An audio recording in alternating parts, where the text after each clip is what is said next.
My daughter-in-law is not family, so she's in the way." With those words echoing, the car drove off, leaving me behind.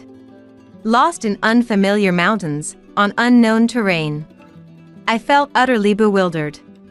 And Mason's funeral is about to start. A few days earlier, upon hearing the grave news about Mason, my husband and I rushed to his family's home.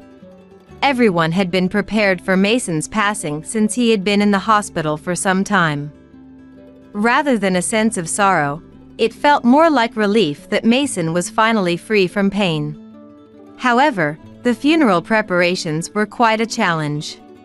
My husband's family home, situated in the mountains, is the main branch of the family. They used to own vast lands in the past. Although the family's fortune was squandered by the grandfather's generation, their pride as the main family remained. During occasions like Christmas or family gatherings, many relatives would come, and I was always roped in to help. Given that Mason was the head of such a family, his funeral had to be grand. Sue, my mother-in-law, Wyatt, my husband, and Grace, his sister, were all in a frenzy. Our family is the main branch. The funeral has to be grander than for Mason's younger brother. Right, we're expecting about 100 attendees. Maybe I should get a new pearl necklace for the occasion. While everyone voiced their own opinions, I, the daughter-in-law, was left to handle all the preparations. Austin, ensure you discuss everything properly with the funeral home. You know it best. Please make sure to choose the best altar and coffin. The catering after the viewing should be from that fancy restaurant. Their steak is delicious. Truth be told, due to family circumstances, I had worked at a funeral home before getting married. This seemed to be another reason the in-laws looked down upon me. I certainly know the ins and outs of funeral preparations, so I don't mind handling them. But it's frustrating that they push all the planning and communication with the relatives onto me, yet never miss an opportunity to voice their opinions. It's the worst. Upgrading the altar will cost an additional $1,200, and the coffin is $400 more. Is that okay? It's the daughter-in-law's duty to manage such things. Typically, the deceased's favorite dishes are served during the viewing. If the dishes look cheap, it'll be embarrassing. Just do as you're told. With the gifts from all the attendees, we'll manage. Reluctantly, I went ahead with the preparations to ensure a grand funeral to their satisfaction. Then came the day of the funeral. 4 of us got into the car my husband was driving from the in-laws' house. However, as we approached the mountain path, the car suddenly halted. Look, those wild lilies over there were Dad's favorites. Austin, could you pick some for us? Huh? Where exactly? Right there in the woods. Quickly go grab some. Though I couldn't see the flowers from inside the car, I thought I might spot them up close, so I stepped out. Just then, Mason had everything thought out and arranged for us. No sooner had Sue spoken than the car sped off. I stood there, completely taken aback, watching it disappear. My name's Austin, and I'm 42. In reality, due to personal reasons, I had dropped out of school and worked at a funeral home until I got married. I didn't dislike the job, but the erratic hours and scarce days off wore me out. It was around that time I met Wyatt, introduced by a friend. Wyatt was 6 years older than me and seemed very dependable. He told me it was okay if I wanted to quit my job, and that led us to get married. In hindsight, it might have been a way for me to escape my situation. Nevertheless, we've been married for 20 years now. Although we haven't had children, I believe we've managed fairly well with my kind-hearted husband. Well, except for the dealings with his family. His family was all about pride, being the main branch, and showing off. Whenever there was a family gathering or Christmas, they'd go all out with a feast to welcome the relatives. And all of that preparation fell on my shoulders. Neither Sue nor Grace, who lives with them, would lift a finger to help. They'd just sit and critique. I told my husband multiple times I didn't want to visit them. At our home, he helps with chores, but at his family's, he feels free of responsibilities, so he never refuses to go. On top of that, he'd act all macho only when we're at his family's place, like he's whipped. However, every time we returned home, he'd apologize profusely and try to make it up to me. Eventually, for the sake of our marriage, I decided to endure these visits, but only twice a year. But I never expected they'd dump the entire preparation for Mason's funeral on me. Look, Austin, you've got to handle all of Dad's funeral. What are you saying? I can help, but it's not all on me. Why not? You worked at a funeral home, right? You know everything about it. We have no clue about funerals. Please handle it. I reluctantly agreed, but that's when the nightmare began. The funeral home the hospital recommended has a bad reputation. Austin, can you find a better one? That funeral venue looked old, didn't it? Change it to a nicer one. White chrysanthemums are so gloomy. Pick something more vibrant. Every decision I made with the funeral director was criticized, forcing me to redo the arrangements repeatedly. In between, I had to contact all the relatives, arrange taxis for the elderly, and handle the return gifts. There was an endless list of tasks. Austin, I'm hungry. Can you hurry with the food? Anticipate our needs without us having to ask. Instead of grabbing a sandwich from the convenience store, they demanded meals from me. I'm swamped with funeral preparations. Wyatt, tell them to sort out their own meals. I finally asked my husband, but with the confidence from being home, he frowned at my request. But you're the wife, you should handle meals. Excuse me? Frustrated by his attitude and lack of support, I served them simple pasta. Wow, that's lazy. If you're serving pasta, you should add snacks. Yeah, Mom's right. Facing their unreasonable demands during Mason's funeral preparations, I realized arguing was a waste. I just did as told. I hope you're arranging the funeral as we instructed. The altar and coffin are top of the line. I've finished contacting all the relatives and the return gifts are ready. No issues. There better not be any mistakes. Stop talking down to me, especially when you dump everything on me. After the viewing, my husband's attitude infuriated me, leading to a heated exchange. Mason appreciated me. He even called me before his death, thanking me for putting up with all your unreasonable demands. In my husband's family, only Mason treated me with kindness. Before he passed, he called just for me, saying, "Thank you for all you've done. I'm sorry for the unreasonable demands everyone constantly makes. Anyway, you know funeral preparations better. Just get it done." Is everything financially sound?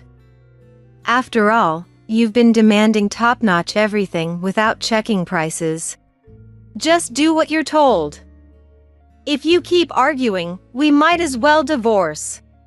Taken aback by the sudden mention of divorce, I asked, "Are you serious?" "Absolutely. My mom always said I should have married someone better." "Excuse me?" My cousin, who recently got divorced and came back to the family, is stunningly beautiful. She even won a university beauty contest. Wyatt told me. At the viewing, my aunt kept pestering me about marrying her after divorcing you, Austin. During the post-viewing dinner, while I was swamped serving tea and cleaning up, Wyatt just sat there, sipping beer and chatting with relatives. I couldn't believe that was the topic of their conversation. As I fumed in silence, Wyatt's confidence grew. I kept telling myself to hold on just one more day, until the funeral was over. The next day, we were on our way to the funeral in a car driven by my husband. But, as we reached the mountain path, Sue demanded I pick lilies for Mason, and they left me stranded there. Usually, my husband wouldn't pull a stunt like this. But there he was, smirking at me from the speeding car. He probably had that beautiful cousin he mentioned yesterday on his mind. At this point, whatever. I've done all I could for the funeral. The funeral service will handle the rest. Although being left was quite shocking, there was a slight relief in knowing I didn't have to oblige to the family's every whim anymore. My real issue now? How to navigate this mountain path in my funeral attire and heels. How am I supposed to make my way through this? Exasperated, I sat down by the road. That's when a car stopped in front of me. Hours passed, and the funeral was nearing its end. Hey, where the hell is Austin? I received a frantic call from my husband. What's this about an $800,000 funeral bill? You better get here now. I could hear Sue, her voice almost a shriek, in the background. Serves you right. I had to stifle my laughter hearing their predictable reaction. What's going on? There's no way we can afford an $800,000 funeral. Wasn't the plan for the gifts from the attendees to cover the funeral costs? The expected money didn't come through. Plus, only half the expected guests showed up. Well, that figures. Gift amounts for funerals in this area range from $30 to $50.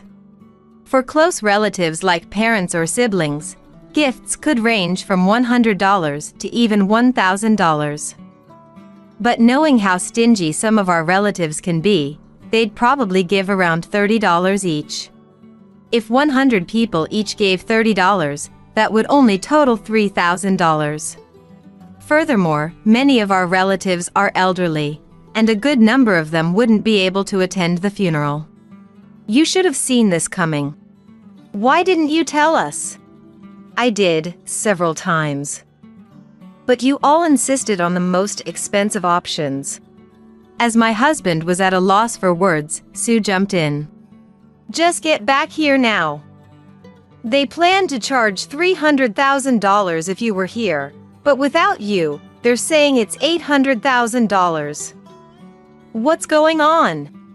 About that. When Sue told me to find a better funeral home, I was at my wit's end. So, I reached out to the president of the funeral company I used to work at. He introduced me to a funeral home near our family home and, because of his influence, they agreed to do it at a much lower price. I had arranged a special price since I was involved, but since I'm not there, it can't be helped. Well then, you just need to come over now. Please, just do something about it. Well, I could come, but as I talked on the phone, I revealed myself to them. What? You're here? Actually, when I was lost on that mountain road, the car that stopped was driven by the person in charge from the funeral company. We had met several times to discuss plans, and he was quite shocked to see me sitting on the roadside. Once I explained the situation, he kindly drove me to the funeral hall. I wanted to pay my respects to Mason, so I asked him to bring me here. But I didn't want to be around all of you, so I stayed hidden. So, you were here after all. We can reduce the funeral costs now. My husband and Sue were practically dancing with joy. That won't be happening. Why? Because, according to you, I'm not a part of the family. Oh, come on. That was just a slip of the tongue. You're overreacting. You're my wife. I'm not anymore. What do you mean? You said you wanted a divorce, remember? You can go ahead and marry that beautiful, well-educated cousin of yours. Look, Before he could finish, Grace, who had been watching from nearby, lunged at me. Enough of your nonsense! Since you're here, we can get the funeral cost down to $300,000, right? No, I won't. And even if it's reduced, how do you plan on paying? We'll just withdraw it from my dad's bank account. He once mentioned he had about that much. That's not possible. Why not? When someone passes away, their bank accounts are frozen. You can't access the money. I heard if you don't inform the bank, it'll be fine. At Grace's comment, I couldn't help but smirk. Seeing my reaction, my husband panicked. You didn't tell the bank, did you? Of course I did. You told me to handle all the funeral matters, so I took the liberty to inform them as well. So, what do we do now? Or were you planning on covering it all? I wanted to say goodbye to Mason properly, which is why I had myself brought here. But since I didn't want to be around all of you, I stayed hidden. I then pulled out a bank book and showed it to them. The bank book I was holding was given to me by Mason just a bit before he passed away. Mason had apologized for the past rudeness of his family and told me, since they'll probably have you handle all the funeral arrangements, please use this bank book to pay for the funeral expenses. He handed me a bank book with $300,000 in it. That's why I had consulted with the funeral director to ensure the costs would be kept within $300,000. But surely you can't withdraw that money. They argued. Actually, I can. I responded confidently. This account was set up with me as a pre-designated agent. In today's aging society, some banks offer a service where a person other than the account holder, if previously assigned, can withdraw funds. Mason was always so thoughtful, planning even for times he wouldn't be here. I said, "Hand over that bank book." They demanded. "I won't." Mason gave clear instructions. "If you ever treated me so poorly, I was to take this money as a settlement and divorce." Mason once shared with me, I married into the family, just like you, Austin. I truly understand how you feel. He was brought into Sue's home, who was an only daughter, in order to keep the family legacy. Although the previous generation had squandered most of the family wealth, leaving only the house they lived in, Sue and the relatives would often look down on him and say, "You, as the son-in-law, should just stay quiet." That's why Mason always cared for me. When he gave me the bank book, even knowing he didn't have much time left, he was more concerned about my well-being than his own. But that's Mason's inheritance, right? Daughters-in-law don't have any rights to inherit. Someone retorted. Don't worry. He had left a will with a lawyer, and he told me it's clearly stated in there. I responded. The trio, unaware of my conversations with Mason, were stunned to learn about the existence of a will. Well, the funeral is done, so I'll take my leave. Just a heads up, Sue apparently spent most of Mason's savings. There's hardly anything left. What? Seeing my husband on the verge of collapsing, I decided to twist the knife a bit further. I'm going to divorce you and sue for compensation in the divorce court for the way your family has treated me. If you refuse the divorce, be prepared, I'm willing to go to court. As I turned on my heel to leave, the voices of the three of them echoed behind me, calling out in desperation. Don't say that! Austin, please wait! Austin, I'm so sorry! Please come back! Please don't leave! I retorted. No way. Even if it comes down to $300,000, how are you going to pay it?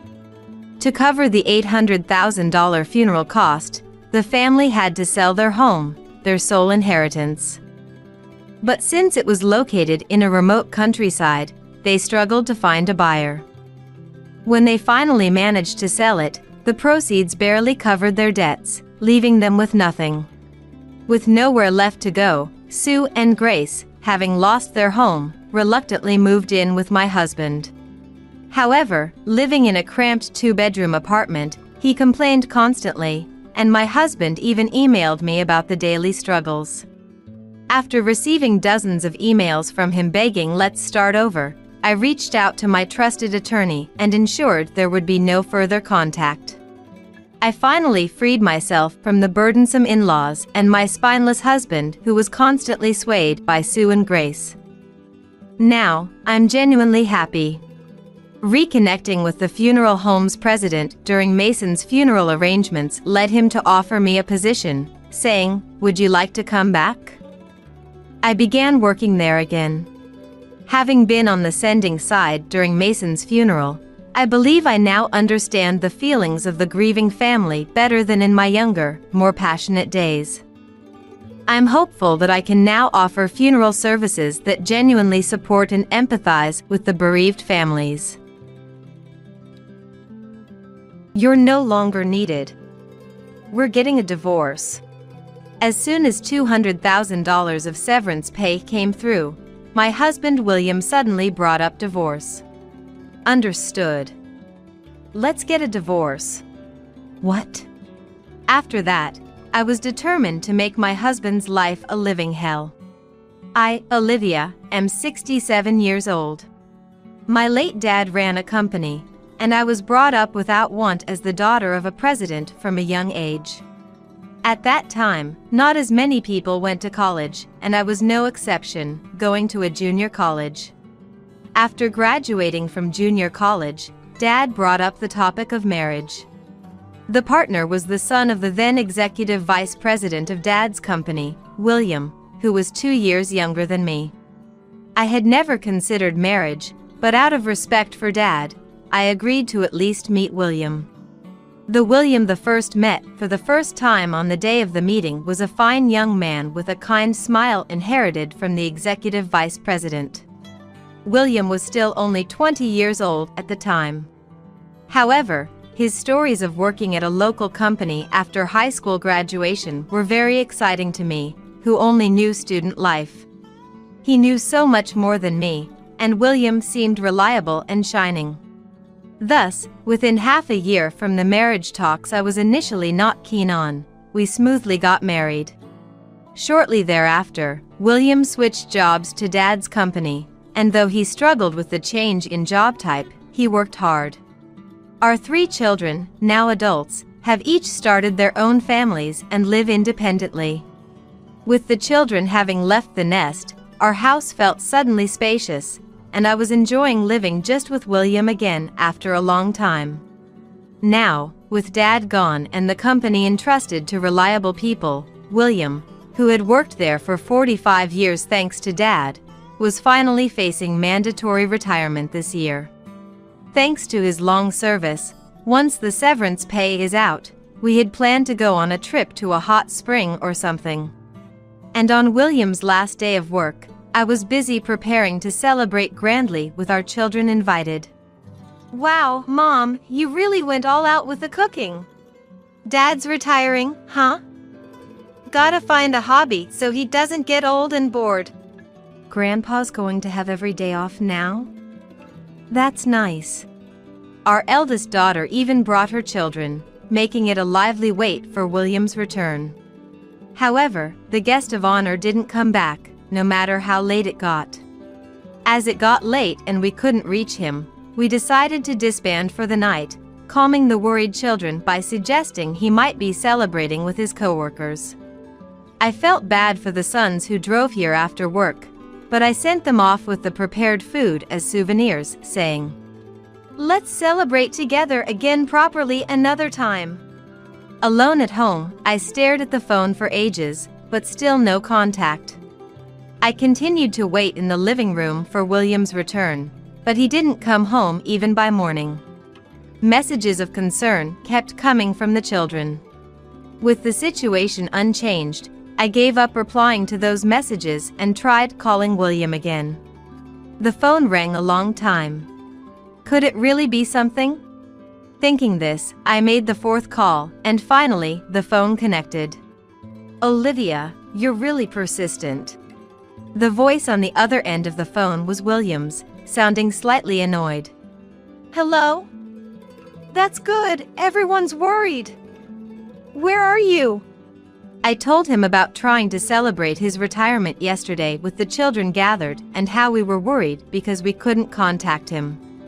Without even a murmur to indicate he was listening, I couldn't help but ask his whereabouts again. So, where are you? You wouldn't know. I've retired from my job now, and I've decided to live freely, so I rented a new place. What? You rented a place? William's unexpected words made me ask again.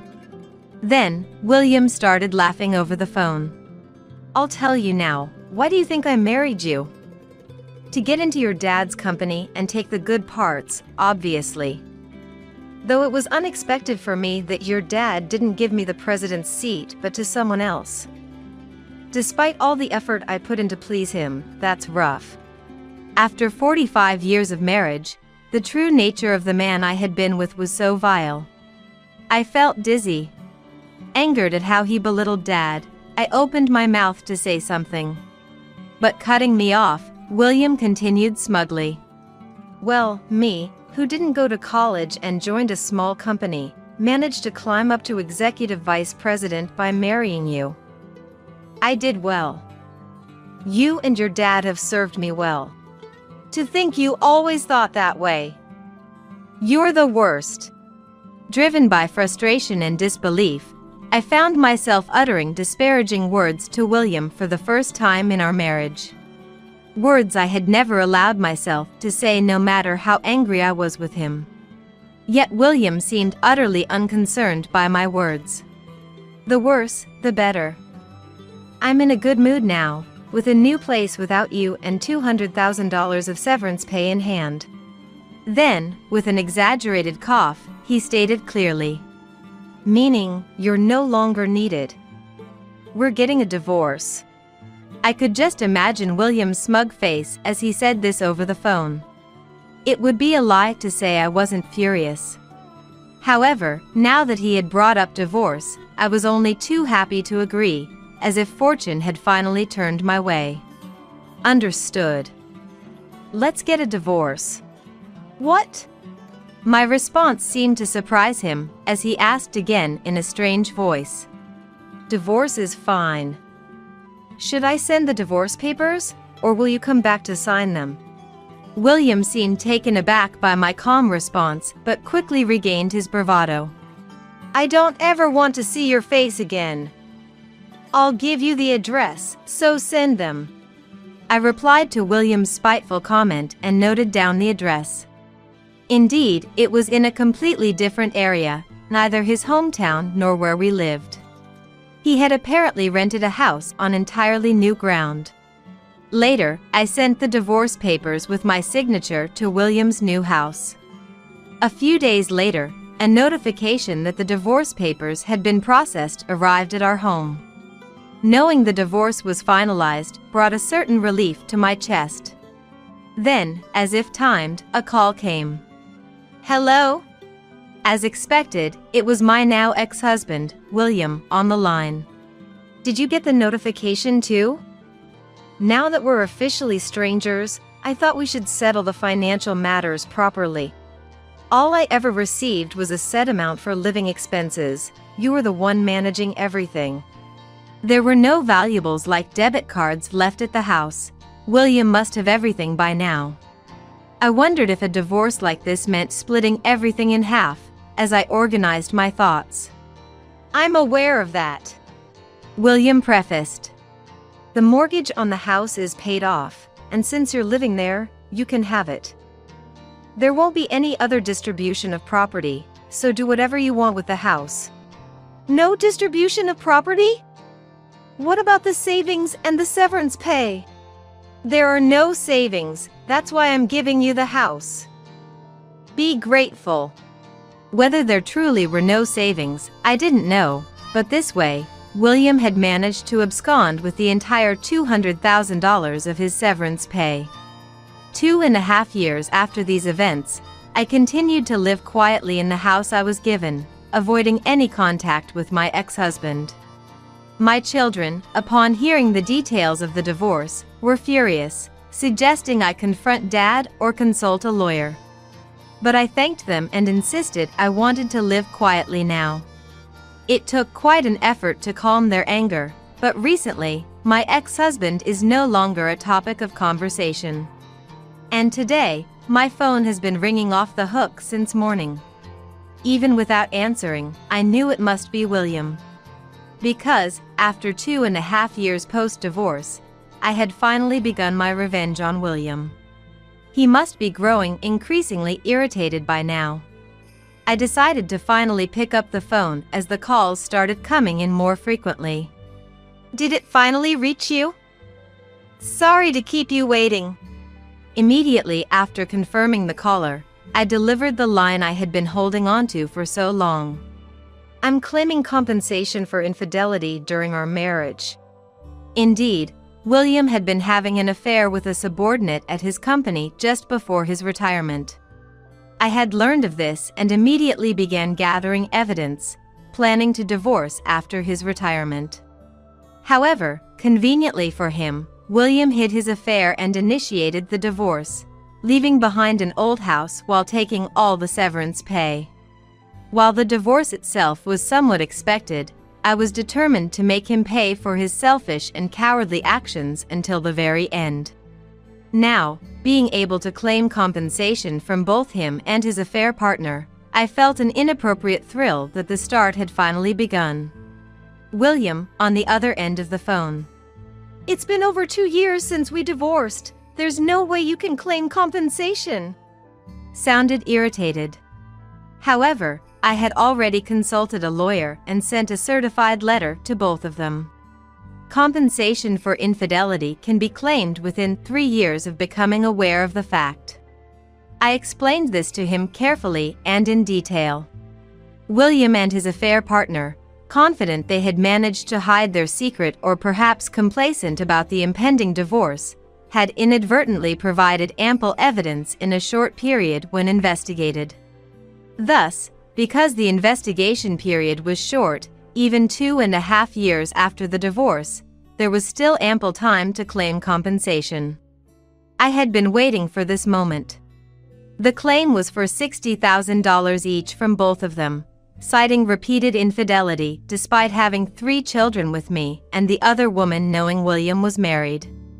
I got the claim, so discuss it with your wife and contact my lawyer next time, not me. I'm not paying for something that happened so long ago. I ignored William's ranting and hung up the phone.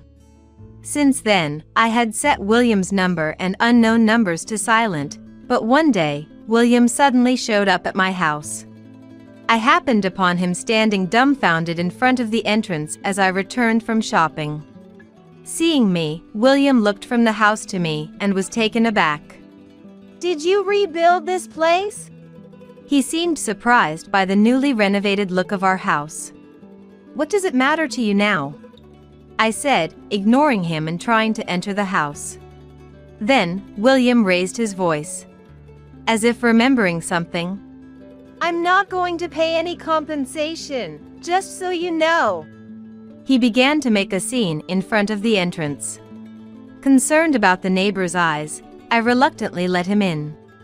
Let's talk inside. Once inside, William rudely looked around the room. To interrupt his unpleasant gaze, I spoke up. It's been renovated nicely, right? I had a full remodel done right after you left. Huh? Where did you get the money? There's no way a housewife like you could afford such an amount. William instantly flew into a rage, demanding to know where the money came from. His quick temper hadn't changed since we were married. Feeling no need to hide it, I honestly told him that I had long been the owner of real estate passed down from Dad. Then, William's demeanor changed, demanding his share. If you had that income during our marriage, it should be part of the property distribution. I'll calculate and claim half of it. Actually, since you hid it from me, I'll add a 20% delinquency charge. I was appalled by his greed, but explained patiently. Look, you can only claim distribution of property within 2 years after a divorce. That right has long expired. You can rant all you want, but legally, you can't claim it, and I'm not obligated to comply. Hearing this, William slammed the table and stood up. Then snorted and spoke with a face as if he was convinced of victory. Keep talking. I have my plans too. And so, he left without further discussion about the compensation. Later, William came for a discussion with his new wife, the former affair partner, and a lawyer. His plan, it seemed, was to employ professional help as I had. However, as expected, he was advised that a property distribution claim was no longer possible, so they decided to negotiate reducing the compensation for the affair. Don't think everything will go your way. I'm not paying you anything. In truth, William was trying to get out of paying altogether, but after both lawyers painstakingly explained the validity of the compensation, even his own lawyer admitted that avoiding payment was impossible given the evidence. Frustrated that his lawyer also agreed payment was unavoidable, William and his affair partner changed lawyers, only to receive the same advice. After prolonged discussions, William's side finally proposed to reduce the compensation. I accepted the offer, knowing that I had initially inflated the claim amount, anticipating a reduction. The settled amount didn't meet my original claim, but I had always earned more than William even before retirement. And my finances were stable, so the reduction didn't bother me. Moreover, I had been periodically checking on the two of them after the divorce, and this claim was timed and calculated based on their situation. Investigating their lives was easy with the address obtained during the divorce filing, allowing a detective to quickly gather information. Knowing they had likely spent the severance pay and were saving for a car through their jobs, I compromised on an amount that would just require them to hand over their savings.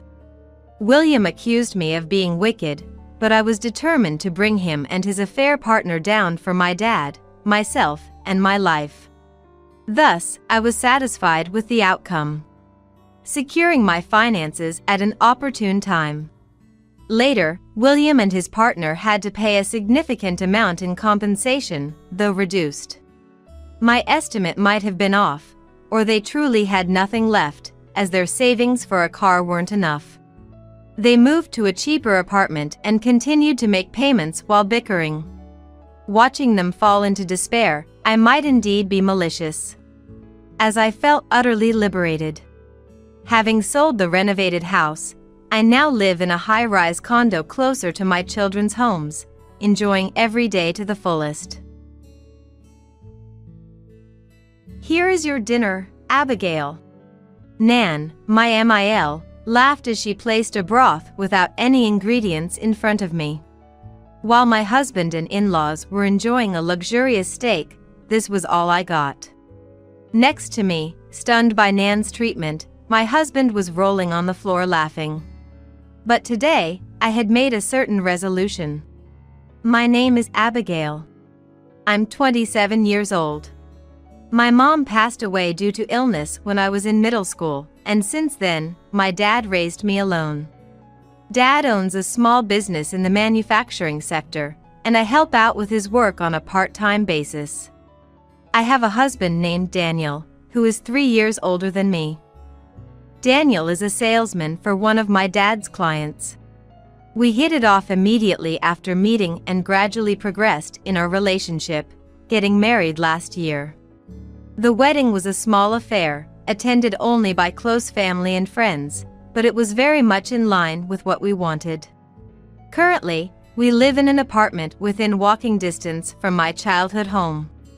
We had been building a good relationship with my in-laws, who live an hour and a half away by bus, but since getting married, they have gradually started to look down on my dad and me. Abigail's dad's company wouldn't survive without Daniel. I wish you'd show more gratitude to Daniel. They'd calmly say such outrageous things to me. How many times have they told me that my dad's business only exists because Daniel's company does business with us, and that I should be more grateful to Daniel? Initially, I kept this from my dad, but one day, I ended up complaining in front of him and he found out. Dad told me to get a divorce, but the truth was, without Daniel's company, my dad's business would face severe difficulties, so I chose to endure for my dad's sake. At first, Daniel protected me from his parents' verbal abuse. "Don't worry about it," telling me. However, after constantly being told by the in-laws that Daniel is above Abigail since he married her, he unconsciously started to take a superior stance over me. And gradually, he became more arrogant, now often making snide remarks and acting haughtily. The kind Daniel I met at the beginning is gone. Amidst all this, we decided to visit the in-laws' house for the upcoming long weekend. When we arrived at the in-laws' house by train, they welcomed us at the entrance, but Daniel. "Welcome. We've been waiting for you." "Ah, Daniel. Good to see you. You must be tired." I knew it, but the in-laws welcomed only my husband, treating me as if I didn't exist. "I'm here too. Thanks for having us today." I managed the customary greeting, but the in-laws only talked to my husband, ignoring me. Still, I was about to start preparing dinner as always ordered, when Nan spoke to me. "Ah, no need to prepare anything today. I ordered some luxurious steaks for dinner." "Oh? Is that so? Thank you." It seems Nan had ordered steaks for delivery, so I moved from the kitchen to the living room. "High-quality steak, it's been a while." Daniel seemed to be in a good mood, relaxing. As I was thinking it was about dinner time, the doorbell rang, and Nan went to receive the delivery. She started placing the steaks on the table, but to my shock, there were only 3 servings. Luxurious steaks were placed in front of Fael John, my husband, and Nan. What about my portion? "Abigail's dinner is this." "Eh?" What Nan placed in front of me was a soup without any ingredients. "It's from yesterday. We ate all the ingredients yesterday, so it's just the broth." Nan laughed loudly. John and my husband also burst into laughter.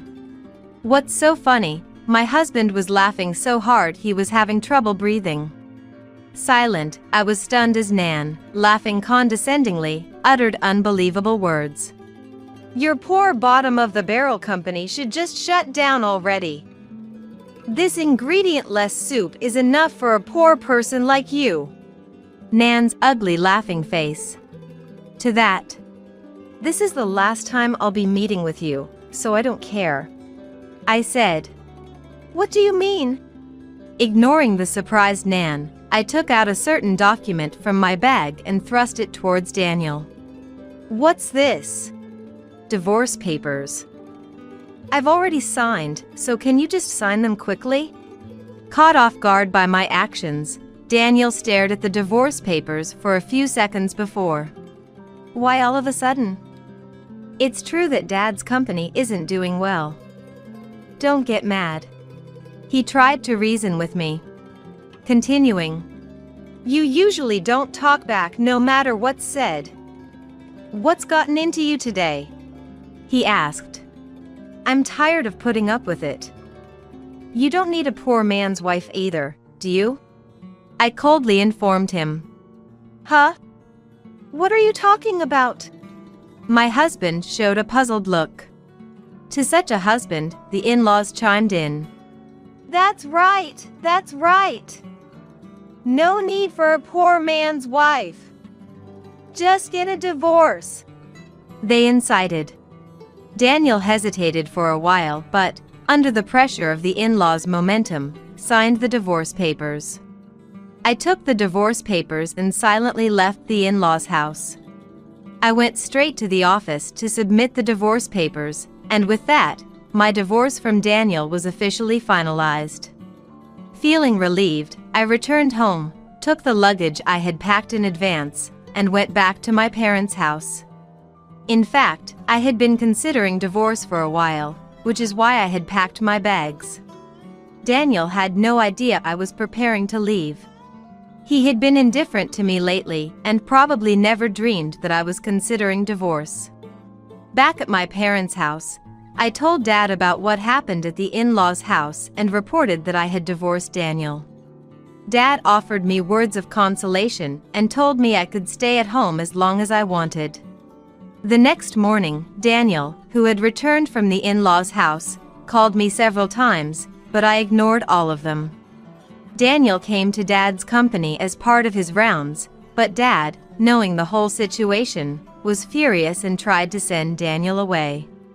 Angered by Dad's attitude, Daniel yelled, "Then the deal is off!" and broke the contract and left. Dad and I blocked Daniel and his parents' phone numbers and handled all matters related to the distribution of property after the divorce through a lawyer. I never wanted to see Daniel or the in-laws again. The lawyer was competent and handled the proceedings efficiently, which was a great help. After a while, the lawyer contacted me to say that Daniel had come up with something outrageous. He said he would consider reconciling if I apologized. What a joke. He doesn't seem to realize he's the one who got divorced. I absolutely refused to reconcile. Of course, I decided to ignore it. Then, Daniel started hinting at reviving the business dealings with Dad's company as a condition for reconciliation. If you reconcile, I'll revive the dealings with Dad's company. Daniel seemed to think I would agree to reconcile immediately if he hinted at reviving Dad's company's dealings, but Dad and I ignored this as well. As Dad and I didn't agree no matter how long it took, Daniel came to Dad's company to talk directly.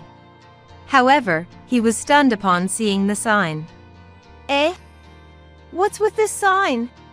Instead of Dad's company's sign, it had changed to a web design company's sign. Dad had been considering closing down the company due to financial difficulties. After many discussions and consultations between Dad and me, Dad decided to close the business and use the store as my new business office. In fact, my main profession is a web designer. Working at Dad's store was just helping out. That's why I worked there part-time, not as a full-time employee. While working as a web designer, I also helped with Dad's company's work all along. Since Dad closed the company, naturally, there was no need for dealings with Daniel's company. There's no need to request business dealings anew as my work has nothing to do with Daniel's company. "Hey! Abigail, you're there, right? Why has the sign changed? What happened to your dad's company?" Daniel was yelling in front of my company's sign. "Come out, Abigail!" Initially, I ignored him, but he kept shouting and wouldn't leave. To avoid causing a nuisance to the neighbors, I reluctantly showed myself. "Keep it down. Please go home." "Finally, you come out. Explain. What happened to Dad's company?" Daniel demanded an explanation. "It's obvious, isn't it? Dad's company closed down. The store is being used as my web design office now." When I explained, Daniel scoffed as if mocking me. "Huh? Being a web designer is such an unstable job. It's going to be tough going forward. I'll reconcile and take care of you. How much more is this man going to belittle me?" "What are you talking about?" "I refuse." When I naturally refused, "Why not?" Daniel got furious and started causing a scene again. Fed up with Daniel's bizarre tantrum, I finally called the police. Soon after, the police arrived and escorted Daniel out. Until the end. "Hey, you'll regret not reconciling with me. I'm saying I'll reconcile, so just accept it. Daniel was shouting. Why is he so obsessed with reconciling? There's no point in reconciling with a wife he mocked for being poor now that he's gotten a divorce. Feeling the oddity of Daniel's actions, I immediately set out to investigate why he was so insistent on reconciling. Then, a shocking truth was revealed. Daniel had been fired from his company. In fact, Dad had built such a good relationship with the president of Daniel's company, based on past achievements, that he was considered a go-to person in times of trouble. Therefore, when Daniel and I got married, the president and others were pleased, but they were furious when they found out Daniel had unilaterally terminated the contract with Dad's company due to his own divorce drama. Unable to take responsibility, Daniel was fired and was trying to get rehired by remarrying me to mediate between Dad and the company. So that's why he was demanding reconciliation so insistently. I was dumbfounded. Upon learning this, Dad and I immediately reported Daniel's nuisance behavior to his company. We made sure Daniel was warned not to come near me and Dad again. This made Daniel's re-employment hopeless. Am I really never going back to the company, unemployed, me? Proud Daniel couldn't accept reality and seemed to have been living a reclusive life for a while. Eventually, as his savings began to run out, Daniel found it difficult to continue paying the rent for the apartment we used to live in by himself and fled back to his parents' house. Poor Daniel. Forget about such an ungrateful wife. You can stay here as long as you like. Daniel's parents welcomed him back home and seemed to accept him. They are apparently doting on Daniel and taking care of him. My new business, having secured a dedicated workspace in the form of a storefront, is off to a smooth start with increased efficiency. Having a physical store seems to offer a sense of security, allowing me to connect with people and local shops I hadn't been involved with before. Word of mouth is gradually increasing my customer base, and I'm enjoying my work every day. Dad is still young, so he looked for a new job and was hired by a factory that was a business partner of the company Daniel used to work for, based on his track record. The factory is large, with many people working there. Friendly and competent, Dad quickly became well acquainted with his colleagues and seems to enjoy working in a large group. I make sandwiches for Dad every day, and one time when Dad forgot his sandwich, I delivered it and was happy to see Dad working lively and smiling. Everyone working in the factory seems nice. They respect each other, sharing their skills, knowledge, and experience generously to achieve better results. Inspired by Dad, I vowed to work hard at my job too. Meanwhile, after returning to his parents' house, Daniel attempted to find a job but seemed to fail at every turn and ended up feeling defeated. Daniel's parents consoled him. How pitiful. The companies that don't hire Daniel just don't see his worth. Yeah, exactly. It's like everyone's just messing around. I'm offering to work, and they dare not hire me. Daniel isn't at fault. Take your time looking for a job. Even after that, Daniel took several employment exams but failed miserably. Despite having an average education and work history, he couldn't even pass the document screening because he was aiming too high. Stressed from unsuccessful job hunting, Daniel started frequenting slot machines and eventually ended up in debt. Every day, unemployed Daniel lazed around at home, not helping with housework and going to slot machines. Initially, Daniel's parents spoiled him endlessly, but they eventually ran out of patience with his lack of initiative to work and constant slot machine visits. We can't take care of an unemployed person. Get out! They yelled at Daniel, turning against him, but Daniel retorted, Didn't you say I could stay as long as I liked? What's this all of a sudden? I'm not leaving. And they seemed to argue frequently. Even when told to at least help with housework, Daniel does nothing and lazes around. He frequently orders pizza and steak for delivery with his parents' money, significantly increasing the food expenses. He would also finish all the food in the refrigerator at night. Continuing such a lifestyle, he became increasingly overweight and unhealthy. I think Daniel's parents are partly to blame for Daniel becoming like this, but they don't seem to realize it at all. They act as if they're victims of a good-for-nothing son. The neighbors talk, making their lives very uncomfortable. That family harassed their wife until she left, and their son got fired and came back unemployed. Sometimes, the parent-child arguments are so intense that the sound of breaking dishes can be heard. Noise complaints have led to the police being called several times, and they've been warned. Daniel's debt only grew, leading him to buy a large number of lottery tickets as a last resort, which, of course, didn't win, causing debt collectors to start showing up at his house. Finally realizing he needed to earn money, Daniel, thinking it would be easy, applied for and got a part-time job at a grocery store. However, the part-time job at the grocery store was tens of times harder than Daniel had imagined, with a wide range of tasks.